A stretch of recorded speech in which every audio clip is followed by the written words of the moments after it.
This is a video on the rundown of the first Motion Lab. The first thing you need to do is make sure that the car is touching the book, because if the way it is, it will not touch it. So you have someone put the book up on the edge so the force sensor hits the book. Make sure all these are tight. These are loose. Here's a knob here.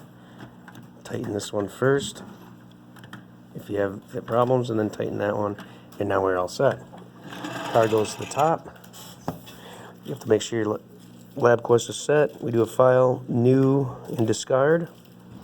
We set the duration to 10 by pressing that, but the default is 10, so we don't have to really worry about it. And then we zero, and we also must do something new called reverse. This allows our graph to plot correctly upright. And now, once we have one book height set, we press the collect button, and then we send the ramp down, making sure the cord is being held by the person so that it does not affect the car's pathway. And we should get some good readouts. Nicely played.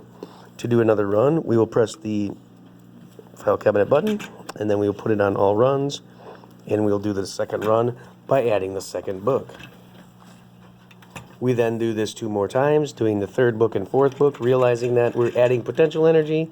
It is not really adding books, it is adding potential energy each time. So the book can be considered potential energy. Potential energy 1, 2, 3, and 4. And once you have 4 of them, you need to analyze the statistics of each line. Analyze statistics red, analyze statistics blue, green, and whatever.